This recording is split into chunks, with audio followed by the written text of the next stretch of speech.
Shantipur electric office ভাঙচুরের ঘটনায় গ্রেপ্তার নয়, শুরু রাজনৈতিক চর্চা। শান্তিপুরের ইলেকট্রিক অফিসে ভাঙচুরের অভিযোগের ঘটনায় মোট 9 জনকে গ্রেপ্তার করে আদালতে পাঠালো পুলিশ। আর এই ভাঙচুরের ঘটনা নিয়ে শুরু হয়েছে রাজনৈতিক চর্চা। নদিয়ার শান্তিপুর থানার অন্তর্গত গোবিন্দপুর বাবলা পার হাউসের ঘটনা। তৃণমূলের অভিযোগে এই ঘটনার সঙ্গে যুক্ত সম্পূর্ণ বিজেপি কর্মীরা, তারা এই সরকারি সম্পত্তি ভাঙচুর করেছে। অন্যদিকে বিজেপির দাবি এই ঘটনার সঙ্গে কোনো মতেই রাজনীতি যুক্ত নয়, এটা সাধারণ মানুষের স্বার্থে সকলের সম্মিলিতভাবে বিক্ষোভ জানাতে গিয়ে ঘটেছে। জানা যায়, দীর্ঘদিন ধরে বাগাছড়া এলাকায় বিদ্যুতের চরম সমস্যা হয়। এই গরমে ঘন্টার পর ঘন্টা বিদ্যুৎ না থাকার কারণে নাজেহাল হতে হয় সাধারণ মানুষকে। বাড়ির ছোট বাচ্চারা শারীরিক অসুস্থতায় পড়ছে এই বিদ্যুৎ সমস্যার কারণে। সে কারণেই গতকাল এলাকাবাসী বিদ্যুৎ দপ্তরে বিক্ষোভ এবং ডেপুটেশন দিতে গিয়েছিলেন। সেইখানেই তাদের বিরুদ্ধে অফিস ভাঙচুর করার অভিযোগ ওঠে। এরপরেই তদন্তে নেমে পুলিশ প্রায় 9 জনকে গ্রেপ্তার করে। এরপরেই শুরু হয়েছে রাজনৈতিক তরজা। তৃণমূলের অভিযোগ, বিজেপি সম্পূর্ণ দায়িত্ব নিয়ে সরকারি অফিস ভাঙচুর করেছে, অন্যদিকে বিজেপি পাল্টা তৃণমূলকে আক্রমণ করেছে।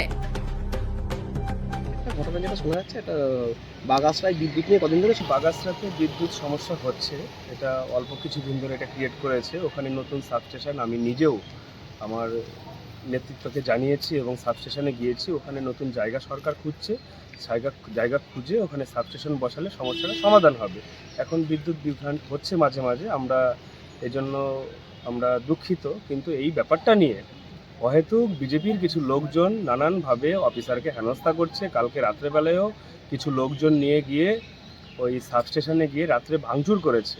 আমরা তো বারবার সরকারের পক্ষ থেকে আশ্বস্ত করেছি মানুষকে যে আমরা এই সমস্যার সমাধানে অ্যাক্টিভ থাকব, এবং আমাদের সরকারের আমলেই বিদ্যুৎ সমস্যাটা অনেকাংশে মিটে গেছে। আগের মতো লোডশেডিং আর এখন হয় না। কিন্তু বিজেপির লোকজন ঘোলা জলে মাছ ধরার জন্য এই কাহিনীগুলো করছে। আমরা বাগাসরাবাসীর প্রতি আন্তরিক, তাদেরকে আমরা বোঝাচ্ছি সব সময় এবং পাশে আছি, এবং দ্রুত গতিতে কাজ হচ্ছে। এটা বিডিও থেকে ডিএম সাহেব থেকে শুরু করে সবাই, বিদ্যুৎ দপ্তর পর্যন্ত সবাই জানে। আমরা জমি পেলেই, জমি অলরেডি আমাদের 3-4টে দেখা হয়ে গেছে সরকারের পক্ষ থেকে। জমিতে আমরা কাজ শুরু করে দেব, এবং তাছাড়াও যতদিন কাজ না হবে তার আগে আমরা এই জায়গাটা সচল রাখার খুব চেষ্টা করছি। আপনার নাম? সুব্রত সরকার, সভাপতি, শান্তিপুর ব্লক তৃণমূল কংগ্রেস। ঘটনাটা মূলত বিজেপি ঘটিয়েছে। হ্যাঁ, সেটাই তো পরিষ্কার হয়ে গেছে পরবর্তীতে। কিন্তু তার পরিপ্রেক্ষিতে আমরা দেখতে পেলাম যে দুপুরবেলায় ওরা গিয়েছিল ডেপুটেশন দিতে। তো ঠিক আছে, তার অধিকার সবার রয়েছে, ডেপুটেশন দিয়েছে। ওরা ডেপুটেশন দেওয়ার পরিবর্তে রাত্রে 1টার সময় সারা রাত ভরে ওই পাওয়ার হাউসে গিয়ে এরা তাণ্ডব লীলা চালিয়েছে আর কি, ভাঙচুর করেছে সরকারি সম্পত্তি। এই ঘটনা না ঘটলেই ভালো হতো, কারণ একটা স্থায়ী সমাধানের পক্ষে সরকার এগোচ্ছে। ঠিক আছে। গতকালকে বাগাসরার লোকজন যে পার্টি অফিস যে ইলেকট্রিক সাপ্লাই যে ভাঙচুরটা করেছে, এটা টোটালটাই বিজেপি চক্রান্ত করে মানুষের মধ্যে বিভ্রান্তি সৃষ্টি করার জন্য করেছে। তৃণমূলের অভিযোগ। যদি তৃণমূলের পক্ষে তোকে এটা বলে থাকে তাহলে এটা চরম মিথ্যা কথা। এই আন্দোলন তৃণমূল বিজেপি কিছু ছিল না। ওয়াইএসপুর জিপি আর বাগাছড়া জিপির যে একটা বিরাট অংশ, 50,000 লোকের বসবাস, আজকে 2 মাস ধরে সারা রাত কারেন্ট থাকছে না, তার বিরুদ্ধে প্রতিবাদ। এখানে তৃণমূল বিজেপি কিছু ছিল না। গতকাল দিনের বেলায় আমরা দিগনগর ইলেকট্রিক সাপ্লাইয়ে গিয়ে ডেপুটেশন দিয়ে এসেছি, মার্চ পিটিশন জমা দিয়ে এসেছি। তারপরেও গতকাল রাত 11:35 আবার লাইনটা আউট হয়ে যায়।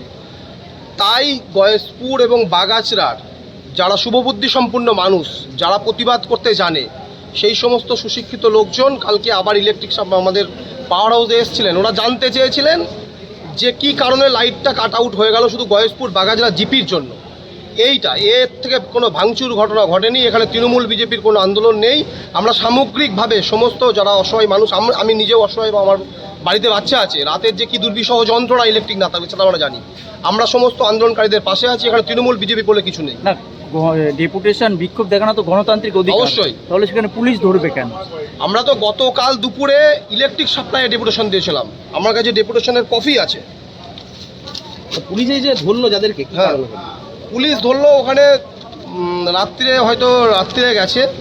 এইবার যারা একটা বৃহৎ অংশের লোক যখন জমায়েত হয় তখন সবার মোটিভ ঠিক থাকে না। তার মধ্যে 2-1জন কিছু বিভ্রান্তিকর কথাবার্তা, কিছু বিভ্রান্তিকর কাজ তারা করেছে।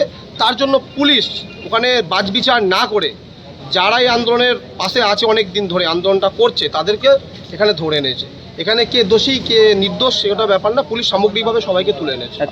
তৃণমূলের যেটা অভিযোগ যে বিজেপি এটা করেছে। না, এখানে আমি বলছি তো, এখানে দায়িত্ব নিয়ে বলছি। আপনারা বাগাছড়া গয়েশপুর অঞ্চলে যান, সাধারণ আম পাবলিককে জিজ্ঞাসা করুন। আর তৃণমূল যদি বলে থাকে, এটা চরম মিথ্যা কথা। ওনারা রাজনীতি করার চেষ্টা করছেন। এখানে রাজনীতি করে কিছু লাভ হবে না। আপনার নাম? আমার নাম পাপুল পাল, গয়েশপুর অঞ্চল বিজেপি কনভেনার।